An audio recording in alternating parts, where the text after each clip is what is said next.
mind you. Fans will always have divided opinions about what they want. I complain about the New 52, but there are certainly fans of several books that came out. No, I mean there are creatives and executives who want this. They want stuff like Heroes in Crisis. They think that it's legitimately good drama. They want annual event comics to drive up sales. They want line go higher. They want heroes to die to drum up speculation and interest and buzz and outrage and anything that will drive sales up. And it works!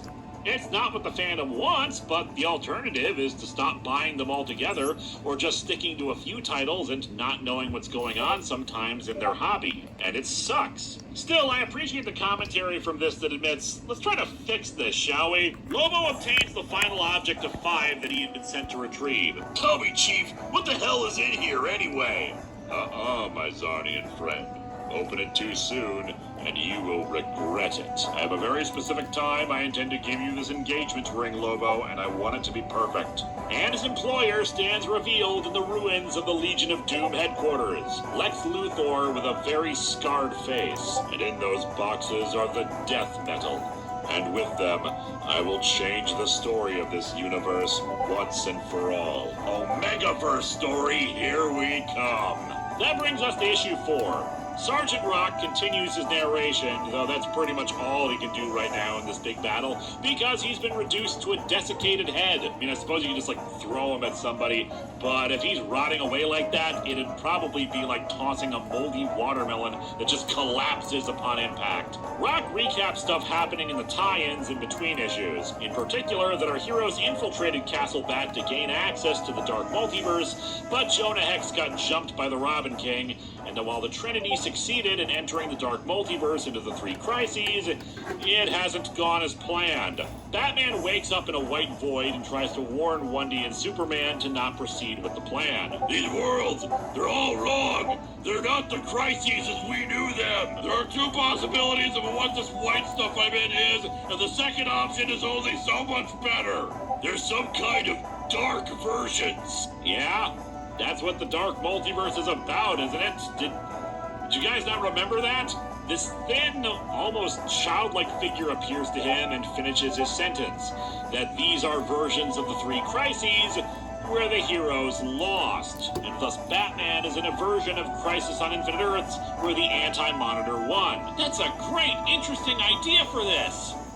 It also makes absolutely no sense. The Anti-Monitor wanted to destroy all positive matter universes. He didn't really have any preference for, evil versions of them. He wanted antimatter to be the winner. Except if he won, then there shouldn't be any other alternate realities out there by definition. And what is this void? Is it supposed to be the wall of antimatter? Because, it's antimatter. That means Batman should have been annihilated by it. Oh, and then there's the appearance of the Anti-Monitor. I'm willing to forgive that he looks nothing like the Anti-Monitor since, hey, it's an alternate reality and all. But I am irritated that he introduces himself as Mobius, continuing that nonsense retcon from the New 52. If they manage to succeed in rebooting the multiverse again at the end of this, can we fix that? Superman has landed in Final Crisis, where he's held down by a bunch of alternate universe Supermen under the thrall of Darkseid. Probably the other Supermen who went with him in the Superman Beyond miniseries. But then where is Mandrak? They revealed at one point that Darkseid doesn't have an alternate universe version of himself in the multiverse. Darkseid just is, and this is indeed him, having ruled this alternate version of Final Crisis for eons now. Oh, and he's enlisted a bunch of superheroes to act as his comfy chair. Green Lantern providing the main chair, while Cassandra Cain and Supergirl are, armrests for him by holding up their arms? It seems wildly uncomfortable to do that for a chair like that. Anyway, he plans to toss Superman into a fire pit to emerge as his final son. But let's jump over to the other big reason people wanted me to cover this comic. For you see, Wonder Woman has arrived in the dark alternate version of Infinite Crisis next to a skeleton. Which means, say hello to Alexander Luthor. Or goodbye, rather. He had no place here. This world is one of hope, of goodness, after all. I can't wait to show it to you, Diana. Whatever you created here, it's a lie. Superboy Prime. Look, all I'm saying is that everything is better on my Earth because it has more skeletons in it. Wendy and the skeleton are hooked into the monitor's vibrational tower, and he rambles about, well, you know his spiel by now. Prime, please listen. No! You listen for once! Listen to this world as I listen to yours! First from the antenna you're strapped to, then from my prison in the source wall. For years I listened, and you know what I heard in the voices of your people? Anger! Fear! The ugliest music in the universe! A collab between Drake, Maroon 5, and Katy Perry! I heard enough of it! So now you hear my world, Diana! The voices of the people! They're happy! They're faithful! Why? Because they have heroes whose goodness inspires them, who keep evil at bay, who don't actually seem to fight crime, but they do hang out with children, I guess. Wonder Woman tries to get him to not believe whatever the one who laughs promised him, but Prime says he actually went to the Batman who laughs, not the other way around. He was freed from the Source Wall after Dark Knight's medal. Oh yeah, just BT dubs. He got imprisoned in the Source Wall at the end of the Teen Titans series that Jeff Johns had started. Honestly, a good conclusion to an otherwise mixed bag of a series. He knows the Darkest Knight's plan and wanted to guarantee at least one world where heroes remained in exchange for stopping the heroes here. Mind you, I don't know how that works considering this is supposed to be the alternate Infinite Crisis Earth. I don't know, maybe in this version Alexander Luthor won and Prime just killed him here. Except again, like with Crisis on Infinite Earths, any conclusion where Alex Luthor wins is one where there isn't a multiverse anymore. Just his idea of a perfect Earth. And let's face it, I'm doing the Superboy Prime voice for him here for consistency, but in reality, Snyder does not write him as an eternally angry, whining, unpleasable asshole the same way others did, so it feels a little off. I don't know, maybe being stuck in the Source Wall for a few reboots mellowed him out a bit. Things aren't going well for all the other heroes. The Flashes are beginning to run out of juice, while the Robin King taunts Harley Quinn and Swamp Thing, who I guess in the tie-ins did some weightlifting and jacked up a bit. Only thing I'll comment on here is that the Robin King pulls out a hammer, but calls it the mallet she tried to kill me with on my world. I don't know if the Robin King is just being flowery or if this was an artistic mistake, but a hammer is not a mallet. Anyway, they collapse a cave on him to slow him down, and Jarro reporting that he's lost contact with the Trinity. Diana continues to plead with Prime, but it's no good. He explains that the Darkest Knight planned for all this. They left Wally exposed to attack, and he's the only one who could stop the villain. The Lantern's attempt to dismantle the antennae will still direct the crisis energy, and he's going to be the one to collect it all. And I will direct all crisis energy to the one who laughs, and he will make these worlds real and lasting. Which admittedly in comic book time is only like 2 years, but that's an eternity for someone like me. You know, as a boy, I felt so lucky just to live in a time where you all walked the earth. These heroes who are the best of us. You fought bad guys and you won, and it was simple. I felt so lucky to be a boy living in the shadow of these idols. And then I killed the Golden Age Superman to death. Admittedly, that was my bad, but you all changed. Now, my purpose is to guard the essence of what you were. What you're supposed to be. I'm like some kind of gatekeeper. Yeah, no negative connotations with that word. The Anti-Monitor breaks down Batman into blocks as if he was a friggin' Scarlet Witch. Darkseid flings Superman into the pit, and Superboy Prime begins targeting the one who laughs with the power. Diana makes her big speech. Look, I'll admit it, you're right. We do have a history of ruining everything. I can't deny that. I'm not that far off, honestly. The world isn't what it used to be. But that's because the only constant out there, Prime, is change. To be alive is to be part of one connected system that's always changing. Matter is in constant motion. Life is ever cycling. It can be sad and hard. The answer isn't controlling it with anti-life or destroying it with antimatter. The answer isn't to hold back change. We have to accept it, engage it, while always staying true to ourselves. Look, this is a good speech and all, but I already sent the crisis energy at like the start of it, so you might want to wrap it up. We may look different. The challenges we face may be darker, but we're still hopeful. all of us. Good message. Problem is, this comic has already admitted the constant reboots and all have been a terrible mistake that have only made things worse, so change hasn't always been something we should so necessarily embrace. Still, she asks him to picture an infinite multiverse, one where Prime can have his happy Earth, but they don't have to sacrifice others to make it, and it won't be the only one out there. They can all win together. Mind you, she's not stupid, so she's already broken free of the tower and the two struggle. She begs him to shatter the antenna and undo the failed crises and redirect the energy to Wally West in the Mobius chair. You talk about this endless multiverse, but all that means is that another world could destroy ours. That nothing would be safe. It'd all just be some shot in the dark. You're right. But isn't that all he is? What? Superman. All he is a shot in the dark. Superman! All he is a shot in the dark. And with that, the redemption of Superboy Prime as he switches sides. Well, not entirely. We'll get to that in a bit. Point is, they failed miserably anyway.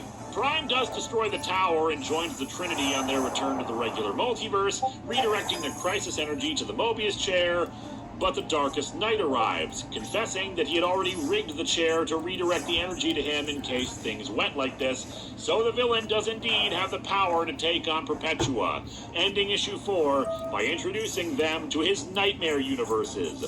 The last 52. Still, they changed Wally's costume back to normal, and he doesn't have the stupid Dr. Manhattan thing anymore, so let's look on the bright side. Okay, the blue wasn't bad on him, would have kind of made him look unique as the Flash with that as long as he didn't have the Watchmen connection.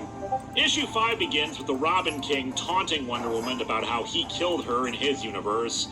And frankly, that's his big problem. He kind of took the role the Batman Who Laughs had in Metal. He just talks a whole bunch about how evil and depraved he is, but we don't see it much in the actual story. Which admittedly is for the best anyway, because I don't need to see gore and ultra-violence in my event comics, even the ones I like. Anyway, the Darkest Night pulls him away. You can kill them soon enough. I have no reason to take you with me and no reason to keep him from just killing you now, but I'm kind of an idiot. Bye! He orders a castle bat to hold off our heroes until he's done, which it turns out is actually Gotham City itself infused with Batman's consciousness, making it more like Metroplex from the Transformers. They fail to defeat it, but rescue comes in the form of Lex Luthor flying the Legion of Doom headquarters, offering our heroes sanctuary within it. Perpetua, meanwhile, is confronted by the Darkest Night. Humans. All I ever wanted was to see you strong, immortal. Screw all the other species in the universe, only humans are special. To see you in my service, become the universe's predators rather than its prey. If that's what you want, I should be your favorite son. I mean, I am here to kill you and your whole race. Sometimes you can just never make your parents proud of you. Sad, really. Lex tells the heroes how the One Who Laughs is planning on killing them all once he's done with Perpetua and building his own nightmare realities after. Luthor has a plan to stop him, though. After the events of Dark Knight's medal, the Monitor hid the 10th medal away on different levels of reality in order to keep it from being abused. Lobo, with his unique regenerative abilities, was one of the only ones who could retrieve it. Obviously, the 10th medal isn't strong enough to stop either Perpetua or the Darkest Night, but it's still a medal, a material with unique properties because it was from the Forge of Worlds. Luthor wants to build a machine that will reveal the truth. Ever since Perpetua was first locked away, key truths of our universe and our history have been hidden from us. Throughout time, at special moments, men and women have invented machines to seek the truth, to peer into the heart of reality, however terrifying. These past months, I have designed one such machine. Luthor, these are just blueprints for a Roomba. The truth of the Roomba shall set us free. But no, he wants them to use the metal to go to the Forge of Worlds and make this machine. In his opinion, crisis energy isn't gonna stop their foes. It comes from fear, anger, and selfish desires to make the present more important than any other time in history. What they need is anti-crisis energy, the opposite that unites people through memory and history, reminding us we are all small, but part of one epic story. God damn it, this is so goofy and meta, but I absolutely love this. So I've talked before about this. To me, continuity in superhero comics is not bad. The fact that DC and Marvel have had ongoing continuities for decades and decades does not need to be a bad thing. As long as you allow for easy jumping on points, status quo times, and you can tell good stories but aren't bogged down by minutia related to past continuity that allow new readers to start reading, and hey, you can explain the context to them by either making back issues easy to acquire or telling it in the story, it's perfectly okay. Remember that I got into comics thanks to a big crossover miniseries involving dozens of characters I'd never heard of and relying on continuity that they explained in the story. And Anti-Crisis Energy is the personification of that. By making the reboots a part of the history itself, this story has turned DC's attempts to start over again into just the next chapter of the ongoing story. And some will scoff at this, myself included, that this is masturbatory and in many ways a hindrance. And yet at the same time, it does show that all these stories mattered. All these people mattered. That we're not just tossing away the continuity that came before, but building on it in a roundabout way. Sure, I'm gonna dislike reboots and retcons instead of letting us have the next chapter, the next part of the narrative, because it feels like a step backwards for how things should work. But I appreciate that this story is trying to sweep away that kind of mindset with something more positive. That it's still all the DC universe, still all of DC's history, and it all matters. So what is Luthor proposing? Well, if Crisis Energy wipes away connections and memories and instead cares only for the moment, then Anti-Crisis Energy will restore those connections and restore everyone's memories of everything. They'll remember every iteration of themselves, pre-crisis, post-crisis, New 52, Rebirth, etc. They'll remember all of it. Now, we'll get into the implications of all that later, but the Anti-Crisis Energy should be stronger than Crisis Energy. Wonder Woman objects to that she had tried to use Anti-Crisis Energy back in the Justice League stories, and it had failed. But Luthor makes her realize that Perpetua was lying to her about it and making her hesitate, giving her an opening to regroup. Anti-Crisis Energy won't undo anything. It'll just be the next new beginning of something different. The truth is that they need to stop fearing the future. As such, she has Batman and Superman admit their own truths that they had hinted at back on New Apocalypse. For starters, Batman is dead.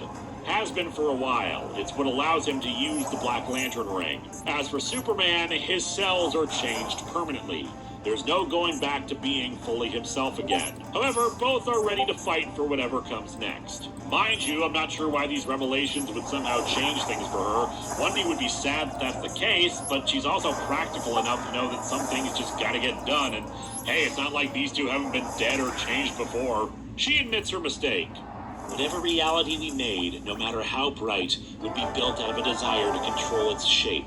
We can't restart everything our way, and we can't go back to the past. That is the destiny of the angry video game nerd, and we shall not interfere with that. Still, they need to stop the one who laughs before his multiverse can grow stronger, so they go on a recruitment drive. Villains, heroes, everybody needs to join in on this fight. Diana herself will go to the World Forge, accessed via the Rock of Eternity, as they did in Metal. Luthor hands her the design of his machine, written in the final pages of Carter Hall's journal, also from Metal. It's the most thorough account of our shared history. Really? Because that looks kind of small for that. Or is this the abridged version?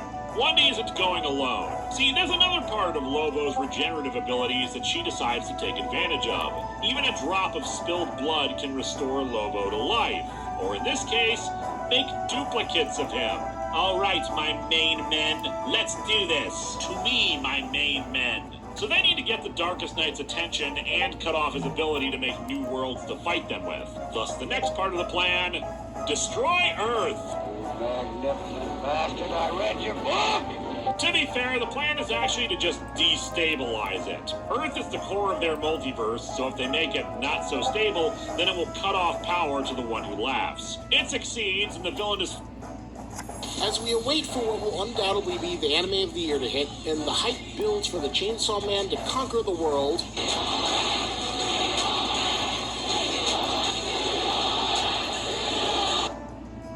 Meet Rainbow High Littles, our little sisters.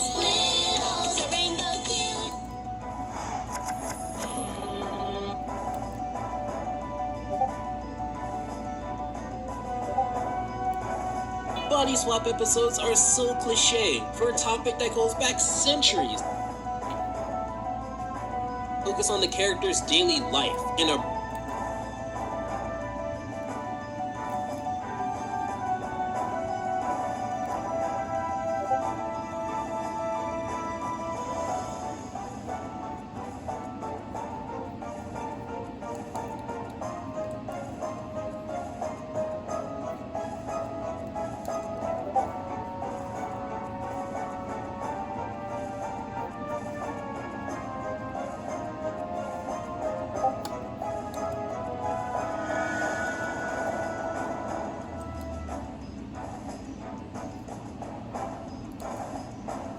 Have you?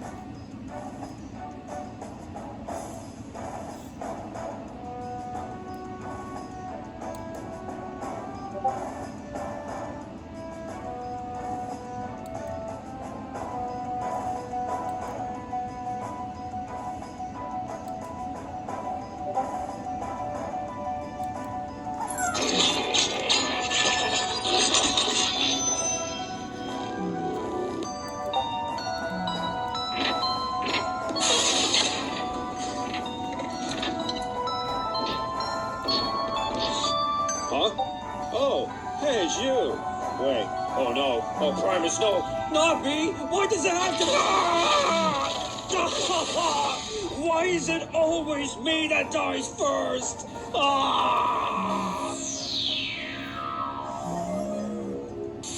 So then I was like, make me a pry or I'll crush you. And then what happened? He gave me a coupon for cesium salami pizza and then said, please leave me alone. Really?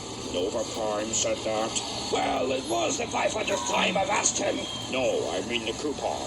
Oh, well, he isn't sane. I'm sure it had nothing to do with me. Watch out! Did we hit something? We? You mean you, backseat driver? For a truck you can't even drive. What do we do now? You go and check what you hit. I'm staying here. Fine. Succeeds, and the villain is forced to send all of his dark, twisted versions of heroes off to kill the heroes while he continues the fight with Perpetua. Thus we reach our big final battle. The living and the dead, courtesy of Batman's Black Lantern ring, of the DC Universe against the twisted creations of the One Who Laughs, bringing us to issue 6. Unfortunately, while we get several group shots, none of them are quite on the level of a George Perez Crisis shot with, like, everybody on it, but I appreciate the effort of it anyway. One kind of prayer your Uncle Rock hears a lot is the plea for guidance, for wisdom or direction. Show me what to do out there, Lord. Always? Never. Forget to check your references. While Wendy and the Lobos fight a personification of the Batman Who Laughs on the way to the Forge, Perpetua begins to lose the fight, though she warns the Darkest Night that the hands will come as soon as they sense her death. Of course, that's exactly what he wants, so not much of a threat. In the Void, Lobo says Wendy needs to get to the Forge with the book already. He's willing to go down as long as it takes out the Darkest Night, but then the book gets stolen. She arrives at the Forge to find Darkseid there with a baby anti-monitor. The Forge dims by the moment. The creations of the One Who Laughs have no real souls. They have no hopes, no fears. They think only of winning. They're YouTube commenters. Perpetua is finally defeated, the One Who Laughs encasing her in debris from the source wall. No! All I wanted was to evolve your kind, to make you strong and oof. I know what you wanted, but all you gods, you fail to understand us at our most fundamental level. Beings like you see humanity, see our dark instincts, and you try to save us. But the mistake all you make is thinking that we want to be saved, rather than unleashed. Sure, we're lactose intolerant, but we'll shove our faces into ice cream and devour it like we were ravenous beasts. The big secret, the truth is that in the end, it's you gods who want to be saved from us. So die knowing this. We look at you, all you who beg to our better angels, and we laugh. But not because of that, it's because we remember this great Mitch Hedberg bit. While the heroes were able to rout the initial forces of the One Who Laughs, with him having defeated Perpetua, he turns his attentions to the battle. He realigns the Earth and finishes construction of his nightmare multiverse, gathering them for round 2 of the fight. Clark, I just want you to know that our friendship... I know, brother. No, what I was gonna say is that while our friendship might be irreparably damaged, I have to tell you that the long hair looks terrible on you. You look like Fabio if he dyed his hair black. If we die... please, for the love of the multiverse, cut it down first. Diana doesn't know what to do. She never looked at the design of the machine, so she has no idea what to build. Darkseid tries to convince her that all evil springs from the idea that one life doesn't matter, and we're all tiny specks in the cosmos. No, you're wrong. It's only when we fear the truth that evil rises. To know that all history and every human life is part of one story is to know that we all matter, that everything we do matters, that truth connects us, because it is love, and it binds us together. Binds? Great Hera. Of course! I shall build a BDSM harness. No, of course she realizes that a machine that forces us to see the truth applies to her signature tool, the lasso of truth. And so she dips the lasso into the forge, and everyone in the battle suddenly can feel it. Their histories, their connections with each other, everything that makes them who they are and how they came to be. And Wonder Woman rises from the earth to fight the One Who Laughs head on, now in a golden form and wielding the chainsaw of truth. Okay, great stuff, but I still feel like she should be riding on a Triceratops for maximum effect like last time. And thus we reach the final issue.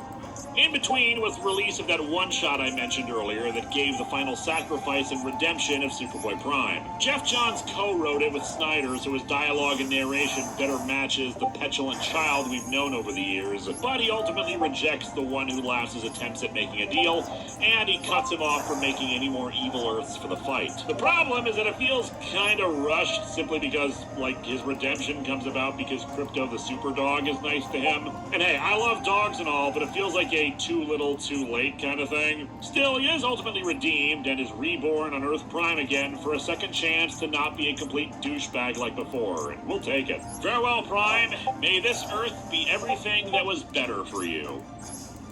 Anyway, final issue. As Diana rises from the earth, she suddenly sees everything with new eyes. She has been a god before, but at this moment, she's more. Super Saiyan God, Super Saiyan Wonder Woman. Unfortunately, as she engages in battle with him, she can sense something bad. That even after all this, he's still somehow stronger than her. Still, strength ain't everything, especially when you can literally grab planets out of the sky and smash them into his gaping maw. Wonder Woman! All the world is waiting for you to use them as a blunt instrument. She saves the Titans for being yet another victim of an event comic, but the opening allows the Darkest Night to punch her through history until they're back in the time of dinosaurs. Ah, good, she can get that Triceratops now. The heroes continue their fights against their dark reflections. We're on strike. Great. 33,000 of us. And 96% of the union approve the strike. What do you want? We agreed to increase wages 25% over the next 4 years. 94.6% of workers rejected that deal. We want a 40% raise over 3 years. Our current contract is 16 years old, so we're getting wage increases based off salaries from 2008. This strike could cost you about $1 billion a week, as if we haven't done enough damage control this year. For real. Enough. What plane productions will stop because of this? What planes? The striking workers are in Renton and Everett. They assemble the 737 MAX, our best-selling airliner, the 777 jet, and the 767 cargo plane. Oof. But the walkout likely won't impact production of the 787 Dreamliners. They're built by non-union workers in South Carolina. Yeah, but we have a larger problem. We're on strike. Great. 33,000 of us. And 96% of the union approves the strike.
The heroes continue their fights against their dark reflections, Wonder Woman seeing it all with her connective power, including Barry Allen now taking on an alternate Dr. Manhattan-infused Wally, leading to this exchange. You should have stayed dead, Barry. You're not Wally. You're just a bad idea. If this is the end, at least we can get in some last-minute pot shots against the terrible creative choices done to Wally. Good for you. Seeing all the forces of life and unlife, good and evil, united against this gives her some moral support, but she's still knocked back in time to the beginning of everything. The hand that created the multiverse, as depicted several times throughout DC history. Don't know if it was revealed earlier, but here it's said that this hand is in fact Perpetua, hence why her people are called the Hands. Don't know how I feel about that revelation. I mean, the implication has always been it's like the hand of God, but at the very least, it's something mysterious and unknowable, but there's something disappointing to just learn, oh, it's just some powerful asshole and there are more like her. Remember when Krona's whole deal was wanting to learn the origins of the universe and it cursed him forever?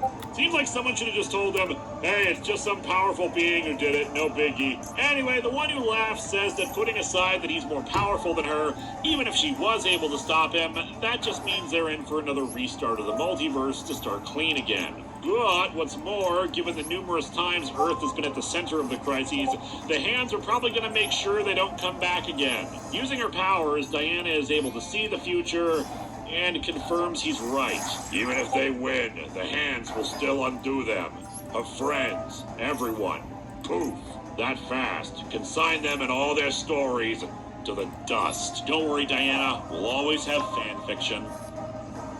Yeah, I know that's probably not especially comforting given a lot of fanfic types out there. Things start getting worse for the heroes in the fight as the one who laughs delivers the final choice to Diana. Either she continues to fight him and the Hands come along and erase everything, or she joins with him, kill the Hands, and he'll grant her and her friends their own restored world. She refuses, even kicking Perpetua's hand into him.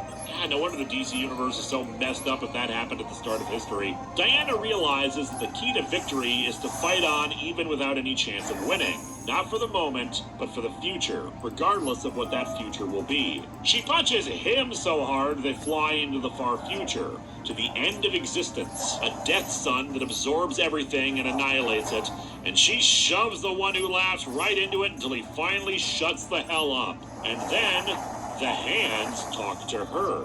She starts pleading with them to give them a chance to live on, the Hands taking on the appearance of the Golden Age Wonder Woman, but it seems they've already decided to do that.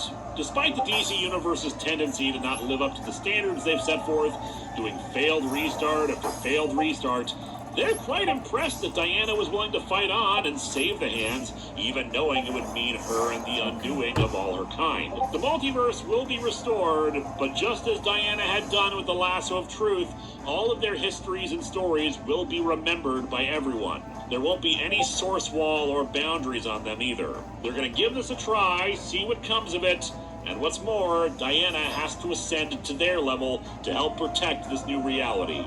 She accepts. Hey, defeated the big bad, saved all reality, and you got a job offer.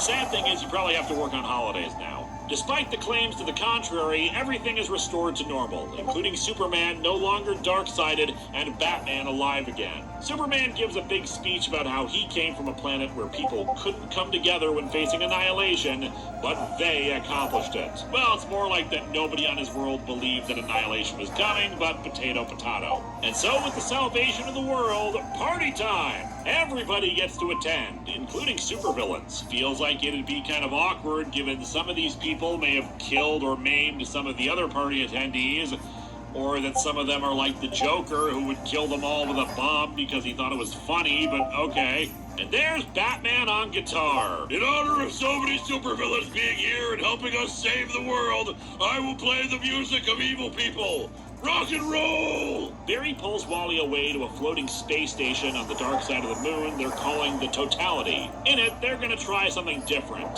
letting heroes and villains work together to protect the world from future threats. Said villains include Lex Luthor, Talia al Ghul, and Vandal Savage. Wow, this seems like a terrible idea to be handing this to any one of these people who could very well be one of these future threats, but whatever. From what they can tell, things are definitely going to be weird from here on out. With all their past memories restored, alternate futures may crop up at some points, maybe even alternate pasts at that, and hypertime is even coming back, so expect flashes of, well, past, future, and present changing. What's more, they can't find Darkseid anywhere in the restored multiverse, and the restored multiverse includes many new multiverses, forming into an omniverse. This would lead into the next event and promotion in DC, Infinite Frontier. Their Earth is also no longer the center of the multiverse. They've detected some other Earth that's acting as a second center of reality. They're calling it the Elseworld. We don't know yet if it will contain a bearded idiot or a lot of morons who lost their powers and decided to worship Batman, but we'll see where it goes. And so our comic, and Event Comics Month, ends with Sergeant Rock writing down his final thoughts in Carter Hall's journal before he forgets it all. And still, I must ask the eternal question of that narration. How did you know about the parts you weren't there for? As I was saying, kiddo, before we end, if you take one thing from your pal Rock, let it be this: the fighting never stops. Why?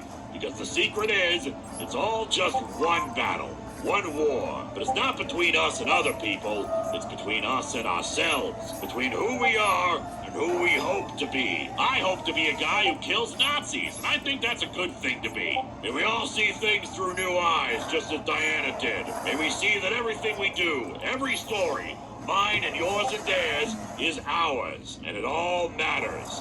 Always. This comic is confusing, jam-packed with 1,000 ideas and metatextual references to DC and its long history, and is in no way accessible to someone who has never read a DC comic before. And honestly, I think it's pretty great. I think one of the problems with Metal that I had was that it was trying to act as a bridge between a much more logical, grounded DC universe and one that just embraces fun, out there, goofy, wild superhero comic concepts that don't make any sense. And I don't think it does that bridging very well. Death Metal, by contrast, is just all in on the ridiculousness. Basically, think of it as the difference between the original Mad Max, which is about a cop getting revenge for his murdered wife and child, and Mad Max Fury Road, a madcap chase movie featuring over-the-top stunts and action scenes with a frenetic directing style and almost cartoonish atmosphere at points. Both are good, but they're trying to do very different things, and one does what it's doing just a little better. I don't know if there's much more that I can say at this point about the book itself. It's fun, it's exciting, it's inspiring, and it tries to aspire to something better for the DC Universe. It absolutely loves the DC Universe, loves the events, loves the characters, and for the most part understands those characters. And hell, it's really nice that Wonder Woman actually got the spotlight here. Lord knows she needs an event where she's the main character that's good. Just you wait until you guys vote for me to do War of the Gods. I get why other people don't like it, while they'll have a much more frustrating time with it, but for me it was just an intensely wild ride that, like all the other event comics this month, had the problem of a few too many things in the tie-ins instead of the main miniseries, though not as much here. I don't know how much this is explored afterwards, but the big thing that came out of this was everyone having all their memories of their various reboots, and that seems like a terrifyingly awful thing. Yes, connections and respecting the past and blah, blah, blah. No, I mean psychologically, this seems like one of the most damaging things you can do to people. Because now everyone has conflicting sets of memories, events in your life that happen differently each time, but you vividly remember them all happening at once. Loves you had that are now unrequited, rivalries and hatreds rekindled from a past iteration, dead friends, resurrected friends, hell, people experiencing death but are now alive again. Like I said, I don't know if this ever goes explored, but this seems like a horrible thing to live with and not easily brushed aside, though I suspect they did. Otherwise, like I said, despite this being the event to end all events, this leads into Infinite Frontier and then Dark Crisis, so we'll see how those go eventually, since I know very little about them. All in all, it's a weird, wild book, but I'm glad I read it, and I hope you all enjoyed it too. Wait, why was Sergeant Rock the one narrating the story anyway? Next time, back to Patreon-sponsored reviews. And unfortunately, not a fun one for me either. It's time for the first 5 issues of Superior Spider-Man.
It's book club in the neighborhood, y'all. Eat this table. I got this at Wayfair after the last book club. Every book club should have this much shopping. What did everyone think of the chapter, The Right Area Rug for Every Budget? I'll say it. The section on washable rugs was thrilling. Thoughts, Richard? The part about the floral rugs really spoke to me. I want to know who's going to play the rug in the movie. Why is nobody discussing the plot twist? Wayfair ships, fast and free. Wayfair, every style, every home.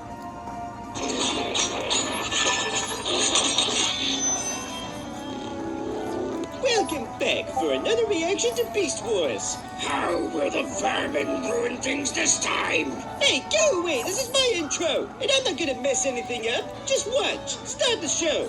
Oh, man. I signed up as an explorer. Why do you have my sword? I was, borrowing it? It's 3 times your size. How are you even holding that thing? With magic. I'll accept that.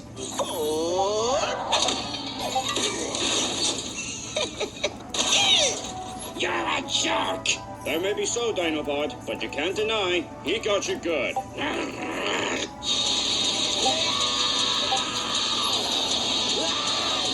Why do you constantly scream like that? I'm insane! What's your excuse? What excuse? For referring yourself into third person! Fire and Bart win this round. Rhinox! Facehuggers! Hurry before an alien bursts out of his chest! What are you talking about? Haven't you seen Alien? You really need to watch a movie once in a while.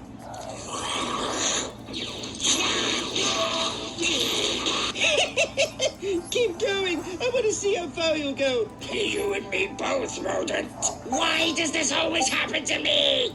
Can you cure it?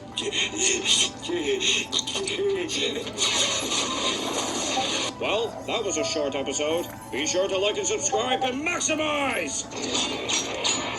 I'm just kidding. Play on.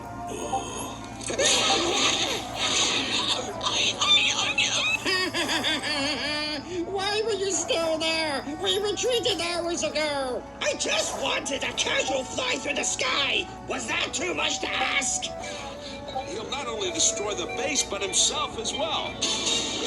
Rhinox, the base? What about us? Oh, don't worry. We'll be long gone before he blows up. Worst leader ever. My responsibility? Well, you did start it. How exactly did I start it? You're the one who decided to play golf with my butt, you perverted vermin. Well, you shouldn't have presented the opportunity for me. He has a point, Dinobot. Shut up! Eater of garbage! Sheesh. Why were they not in Rise of the Beasts again? Some say they were too good for that movie. Others say because Paramount didn't have the ball bearings. What do you believe? Budget cuts? I'm comfortably aware of your stench for the past hour, vermin. Hey, there aren't exactly showers in the Stone Age, you know. We live right next to a waterfall. Yeah, but if I clean myself up, I wouldn't be called Rat Trap anymore. More like Mouse Trap. I really wish I had one right now. Something over. What the heck was that? Did tarantulas just do a roadrunner on us? Thank you, Wile E. Coyote. Ow. The show has become a Looney Tunes cartoon. Could have been worse. It could have been a Disney musical. Fair point. Check out there. Why is it always rats? I swear they're always out to get me. Yeah, he's not kidding. Rats are no joke in the show. Fuck you. The Energon discharge virus actually worked. You doubted my genius? Considering your obsession with spiders created that, yes. Fair point. You, I cannot spend my time scurrying through sewers. What sewers? We're in the Stone Age, remember? Yeah, the dialogue isn't well thought out sometimes. Die, Maximus! This is the most punishment I've ever had in this show. Oh, trust me, it can only get worse from here. How so? Just a feed.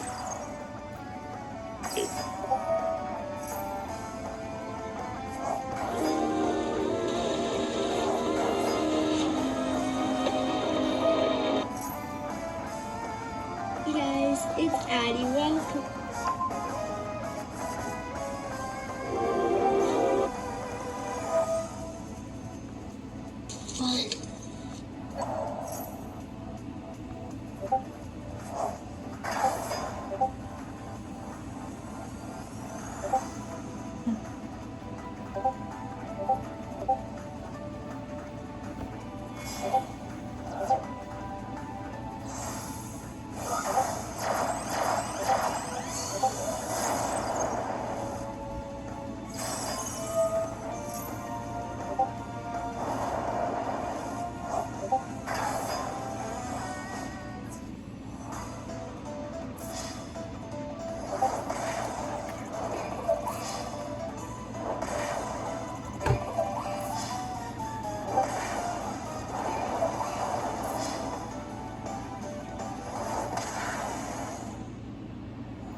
spectrum, Punisher is as close to villain as a hero could possibly get. Though he leans more towards the good side as an anti-hero, he is extremely violent and has very little redeeming qualities. He's not self-righteous like a lot of other superheroes. He knows what he is doing is wrong and shouldn't be commended, but at the same time, he also believes it's necessary. To quote the Punisher's co-creator, Jerry Conway, he is a symbol of a failed justice system, and anyone who stands beside him, wearing and embracing his iconic symbol, is an enemy of said system. He's not the type of character you should be able to relate to. What he does is ugly, disturbing, should make you uncomfortable. His actions are that of a villain, and the only thing separating him from the rest of the villains is that he targets the very worst of humanity. That's all. The Rogues Gallery of the Punisher is quite unique, because it's less of a grouping of recurring characters and more like a hit list. More often than not, the Punisher eliminates his enemies. If you get a visit from him, odds are you won't live to see tomorrow. In this video, I will be ranking my 10 favorite villains of the Punisher. If I miss any characters you would have mentioned, keep in mind this is my list, and you can always just share yours down in the comment section below. Anyways, let's begin. Starting this list at number 10, we've got Carl Burbank, a former Catholic priest who abandoned his vows following the drug-related deaths of many young churchgoers. He would join the CIA, where his body was outfitted with cybernetic components, and his skin turned into a form of malleable plastic. He would become the assassin codenamed Bushwhacker, with the ability to transform and stretch his arms into various shapes, blunt instruments, even firearms. Bushwhacker is usually depicted as an enemy of Daredevil, but has fought Punisher a few times too, being employed by other villains such as the Kingpin or Jackal. Next up at number 9 is Johnny Nightmare, created by Scott M. Gimple and Mark Texeira, who debuted in the aptly named 2013 Punisher storyline called Nightmare. Jake Nyman was a war veteran whose family was tragically and deliberately killed in a crossfire. As a Special Forces soldier in Afghanistan, he was given a modified version of the Super Soldier Serum, and after committing various atrocities there, took on the name of Johnny Nightmare. When he returned home, he viewed everyone as an enemy and had to be put down like a sick dog by Frank Castle. In a lot of ways, with how his family was killed in similar fashion to Punisher's, Johnny Nightmare is like an anti-Punisher, what he would become if he targeted everyone for what happened and not just criminals. Moving on to number 8 with David Linus Lieberman, a highly skilled computer hacker, cyber investigator, and information broker who works under the handle Microchip, or simply Micro. He works alongside the Punisher, obtaining ammunition for him, developing gadgets and other tech for him to use out on the field, laundering the finances he takes from the criminals he kills, and maintains the vigilantes' various safe houses. Even though he and Frank Castle were allies, the two have had their disagreements over the years. Castle's war on crime took its toll on his sanity. Micro tried to save him by locking him up in one of their safe houses and replacing the Punisher with a former Navy SEAL named Carlos Cruz. Castle didn't take too kindly to it and saw it as an act of betrayal. He would track Micro down to one of their hideouts, and he was killed in an explosion. Later, Micro was brought back to life by the Hood to help him take down the Punisher in return for the resurrection of his deceased son. During a ritual sacrifice used to bring back Castle's family, Micro would shoot and kill a cop named George Washington Bridge. The Punisher would go after Microchip for this as well and cut his throat. At number 7, I'm going with the mentally unstable Ma Nucci, matriarch of the Nucci crime family, which was, at one time, one of the most powerful in New York City. To announce his return and intimidate the rest of the criminal underworld, the Punisher would kill Ma's 3 sons, Eddie, Bobby, and Carlo, as well as her brother and underboss named Dino. Ma would send numerous assassins after Castle, including the Russian, but all of them were disposed of. Following a battle with the Punisher at Central Park Zoo, Ma would be fed to a pack of polar bears that removed her scalp and all 4 limbs. Though she survived the attack, Punisher would later set fire to her mansion. Ma would throw herself out of one of the windows and try to gnaw at Castle's leg, but he just proceeds to kick her back into her burning home, and she perishes in the blaze. Fucking savage. At number 6 is a man by the name of Lonnie Thompson Lincoln, who now refers to himself as Tombstone. He's an African-American albino who was bullied in his youth due to his appearance. Turning to a life of crime, he would use his imposing stature, strength, and unique features to his advantage, filing his teeth and nails down to sharp points, leaning into the idea that he was a vampire to intimidate his targets. Tombstone is one of the top hitmen and enforcers in New York City, having worked for some of its nastiest mobsters like Hammerhead, Chameleon, and the Kingpin. Originally, he had no superpowers, but would gain superhuman levels of strength and durability after being exposed to an experimental gas within a chemical plant. Next, at number 5, we have the powerful and imposing mercenary known only as the Russian, who is wanted dead or alive by many law enforcement agencies and criminal organizations the world over. He had his hand caught on a burner, hot pizza thrown in his face, and his head cut off the first time he battled the Punisher within the Vigilante's apartment, but he would later be turned into a cyborg using stolen shield technology. His head would be placed onto a new body, but the chemicals used in the process alter his hormones, and he grows, well, massive tits. The Russian's body is very durable, having survived a plane crash into a fuel depot, and having the back of his head blown off after Punisher put the end of a gun in his mouth. He would eventually be killed, though, after being strapped to a hydrogen bomb, but I doubt he's really dead. He'll be back to tell more jokes and spew his admiration for superheroes like Thor. Moving on to number 4 with the psychopathic assassin Bullseye. As his name would suggest, he has insane marksmanship skills that border on superhuman. He's able to throw almost any object with lethal precision and can avoid projectiles and gunfire almost as well.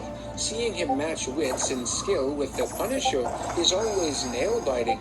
The two beat the crap out of each other every time they face off. Next up, at number 3, is easily one of my favorite Punisher villains hands down, Barracuda. I wasn't all that familiar with him until I read and reviewed the 2 Punisher storylines featuring him from the Max imprint, Barracuda and Long Cold Dark.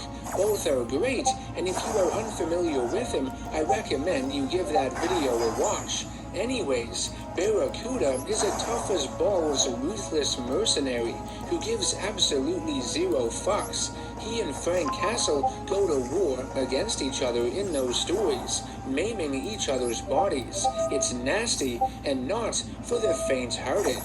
At number 2, I've chosen Wilson Fisk, aka the Kingpin, a classic Marvel villain, a character a lot of fans enjoy, myself included. He's a notable enemy of Spider-Man and Daredevil, but also the Punisher, among others. Due to Frank Castle's never-ending one-man war on crime, it would only be fitting that one of his best villains be someone in charge of a far-reaching and dominant criminal empire that, in a lot of stories, essentially owns New York, the Punisher's battlefront. And for my number 1 pick, the greatest Punisher villain of all time, in my opinion, is Billy Russo, Jigsaw. He was a hitman in New York's criminal underworld who valued his good looks, which garnered him the nickname Billy the Beaut. Following the death of Frank Castle's family, the result of a botched gangland execution in Central Park, Risso would be hired to cover up their deaths. After failing to kill Castle in an explosion, Frank, now the vigilante known as the Punisher, would track Risso down to a nightclub and kick him through a pane glass window, face first. On top of that, he also fell through multiple other ceilings of glass before hitting the ground, which severely disfigured his face, a face that had to be stitched back together like a jigsaw puzzle. Not only is Jigsaw's origin and appearance highly memorable, but I find the character himself to be very interesting. A homicidal maniac who has deep psychological scars on top of the superficial ones. He's insane, unpredictable, and the rivalry he has built up with the Punisher over the years has been extremely intense and personal. If you'd like more info on Jigsaw and his relationship with Frank Castle, Alright guys, that's the video guys. That's the video guys, you guys, here. And that's the video, and there you go. Still some more stories, like I had mentioned tomorrow. at the start of this video, his rogues gallery is very unique compared to many other superheroes. Well, The very mobile nature of weapons the on field of battle. Bye. They don't get to come back